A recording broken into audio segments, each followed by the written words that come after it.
Bonsoir à tous, en espérant que vous avez passé un très bon week-end. Nous sommes de retour dans cette émission à la recherche de l'amour, avec une direction de plus qui va pouvoir vous aider. Monique, bonsoir. Bonsoir Isaac, bonsoir tout le monde.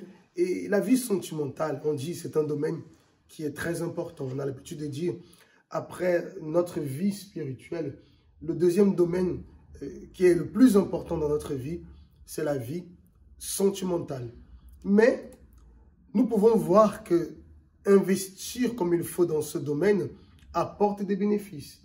Mais si nous le mettons à la mauvaise place, parce que la vie sentimentale a sa place, si nous le mettons à la mauvaise place, au lieu de nous apporter des bénéfices, je peux dire, il peut nous apporter des maléfices. Oui, il y a beaucoup de personnes qui ont été bien avant de s'engager avec quelqu'un, avant de se marier, mais une fois engagé avec quelqu'un, la personne elle commence à voir qu'il y a du malheur dans sa vie. Et par des fois, la personne elle pense que la faute vient de la personne qui est à côté, mais c'est pas tout à fait ça. Parfois, le problème vient d'un manque de guérison, un manque d'orientation pour pouvoir entamer une vie sentimentale. Donc, il faut vraiment travailler dans ce sens-là. La vie sentimentale, elle ne vient pas toute seule. Hein? Voilà. Alors, tout à l'heure, on va découvrir un des points parfois qui cause pas mal de soucis, et pas seulement pour les personnes mariées, hein, parce que lorsqu'on parle de vie sentimentale, on parle même de la personne qui est seule et de la personne qui, on va dire, qui vit déjà, qui est déjà en train de connaître quelqu'un et qui est peut-être sur le point de se marier. Mais avant cela, nous allons voir en ce moment l'expérience d'une personne qui participe avec nous tous les jeudis dans la conférence de la thérapie de l'amour. À tout de suite.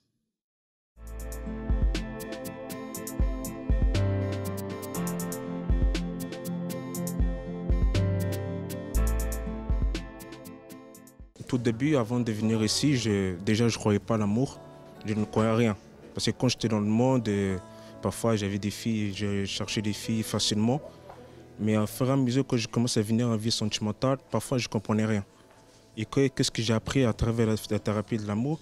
C'est qu'en fait, à travers cette thérapie, c'est que j'ai appris beaucoup de choses. Il y a quoi? Agir ma foi, et être obéissance. Et j'ai commencé à mettre en pratique à travers dans la parole de Dieu, à croire en moi-même.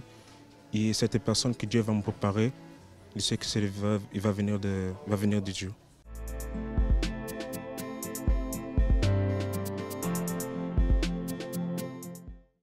Voyez l'importance d'investir dans sa vie sentimentale. Vous savez, lorsque nous parlons de ces conférences de la thérapie de l'amour, nous ne sommes pas en train de dire qu'il n'y aura pas de difficultés, qu'il n'y aura pas de problème, que si la personne vient participer aux conférences de la thérapie de l'amour, on parle souvent de l'importance de se confier en Dieu, de dépendre de Dieu. Nous ne sommes pas en train de dire que cela évite les problèmes dans la vie sentimentale, que cela évite les situations dans le mariage. Non. Ce que nous sommes en train de dire, c'est que les situations vont venir, c'est que les problèmes vont venir. Mais de par ce qu'elle a reçu et ce qu'elle connaît, elle a les armes pour pouvoir se défendre et éviter que ces situations qui viennent, comme tu disais tout à l'heure, puissent causer du tort, puissent apporter la souffrance dans la relation. Oui, on a déjà parlé ici dans quelques émissions que la vie sentimentale, la vie amoureuse, c'est comme un chemin qu'on ne connaît pas. Lorsqu'on rentre dedans, il y a beaucoup de situations qu'on ne va pas forcément savoir qui va venir. Il y a des chemins, si je peux dire comme ça, dans la vie sentimentale qu'on ne va pas forcément savoir comment marcher là-dessus. Et en fait, les conférences, le fait de venir, d'avoir ces conseils, ou même ici dans les émissions, pratiquer ces conseils, c'est avoir les armes puissantes même pour pouvoir savoir utiliser dans les moments que les problèmes vont venir. Parce que, comme tu as bien dit, les problèmes viennent, les situations viennent. Donc, il faut savoir comment agir, comment réagir pour ne pas perdre l'opportunité d'être heureuse dans la vie sentimentale. Effectivement. Et un point que nous parlions dans l'une des conférences, c'était sur avoir un trésor. Avoir un trésor. Et on voit que dans la vie sentimentale, la Bible dit, il y a le verset biblique qui nous dit de ne pas nous amasser des trésors sur la terre, où la rouille, la teigne, les voleurs vont les atteindre, mais de nous amasser des trésors dans le ciel, où la rouille, la teigne et les voleurs ne percent pas. Pourquoi cela? La tendance de l'être humain, c'est de s'attacher aux choses. On voit la personne parfois, elle s'est achetée une petite chose, on voit qu'elle est très attachée. Si quelqu'un lui demande, est-ce que tu peux me prêter cette chose, elle est déjà très... Pourquoi? Parce qu'il y a déjà une forte attache à cette chose. Donc, la tendance humaine, un peu, est de s'attacher aux choses et de s'attacher aux personnes.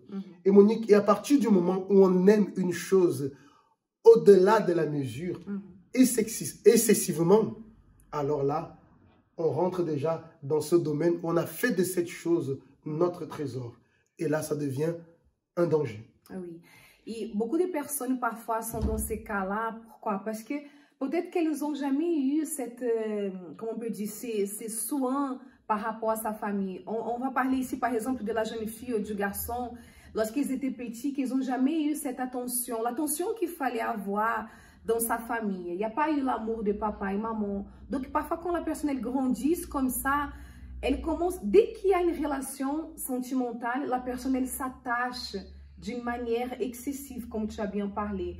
Et là, la personne, elle donne plus de ce qu'il fallait donner. L'autre personne devient son trésor. Ça devient tout pour sa vie. Donc ça, c'est quelque chose que c'est pas sain pour la vie sentimentale. Et la personne se pose la question, mais pourquoi est-ce que ce n'est pas sain? Comme il dit, là où se trouve ton trésor, là aussi se trouve ton cœur. Et ce qui fait souffrir beaucoup de personnes, c'est quoi? C'est le cœur. Imaginez que je fasse maintenant de Monique mon trésor. Comme on entend certaines personnes dans l'expression qui disent comme ça, ah, mon épouse est tout pour moi. Ah, mon mari est tout pour moi. Quand on entend cela, on se dit, oula, on espère que ça, ce n'est juste qu'une expression. Mais souvent, ce n'est pas à peine une expression. C'est parce que vraiment, la personne a fait de l'autre son trésor. Qu'est-ce qui va arriver? Nous ne sommes pas éternels. Un jour, il peut arriver que cette femme elle perde son mari, dans le sens où il décède. Ou alors cet homme peut perdre son épouse dans le sens où il décède. Et s'il avait été le trésor de cette femme, si elle avait été le trésor de cet homme, alors elle a perdu sa vie. Ou parfois, la personne elle peut même se décevoir parce que bon, on n'est pas parfait. Hein? Tout à fait. Et quand on dépose toute notre confiance sur quelqu'un, parce que parfois on voit dans des relations qu'un et l'autre devient même son idole.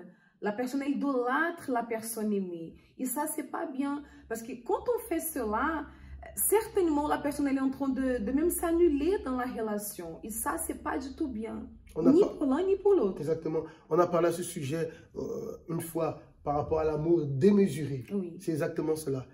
L'amour démesuré. La mesure de l'amour, c'est nous-mêmes.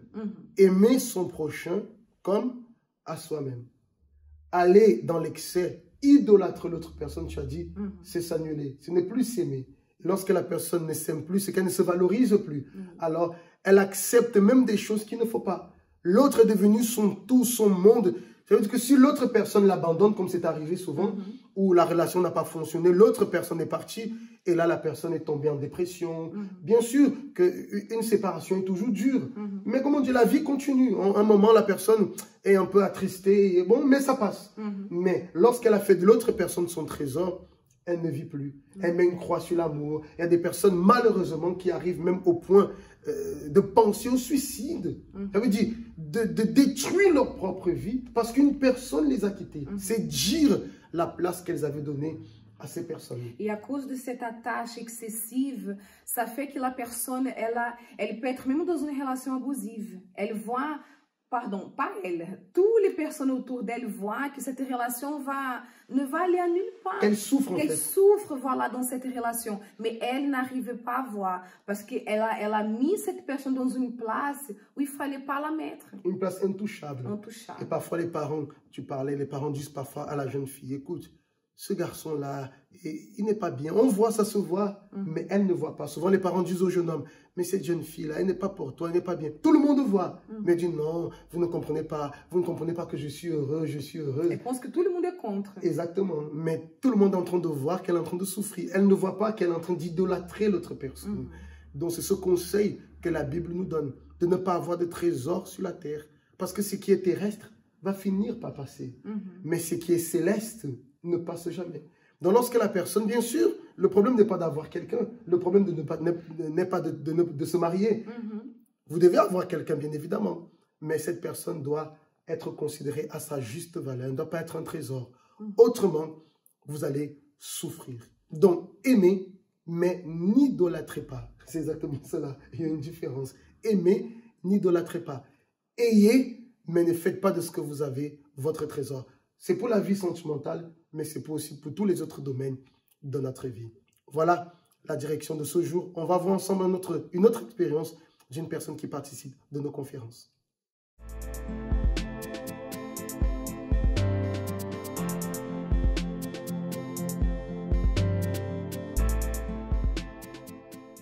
Je m'appelle Javeline. Avant d'arriver à la thérapie, en fait, j'avais une vision négative de la vie sentimentale parce qu'en fait, dans ma famille, j'ai pas eu de référence comme quoi la vie sentimentale ou quoi que ce soit. En fait, j'avais rien. Mais mes parents, ils sont pas mariés. Dans ma famille, il y a pas de mariage en fait. Pour moi, le mariage, c'était pas quelque chose qui était important pour moi. Et pour moi, en fait, je pensais que voilà, parce que quand j'étais plus jeune, en fait, j'ai été abusée. Pour moi, en fait, les hommes, ils étaient tous pareils. C'est là que vous faites du mal aux gens. Et du coup, en fait, ça ne m'intéressait pas. Et en arrivant à la thérapie, en fait, j'ai appris quelque chose de différent. J'ai appris, en fait, c'est pas parce que les hommes, en fait, ils ont agi de cette manière, ça veut dire qu'ils étaient tous pareils. Et ma vision a complètement changé. Aujourd'hui, j'ai une vision différente de la vie sentimentale. Et à travers la thérapie, j'apprends, en fait, à grandir pour ne pas, en fait, commettre les mêmes erreurs que dans ma famille, ils ont commis, et pour que en fait, ma vie en fait, puisse être une référence pour les autres de ma famille.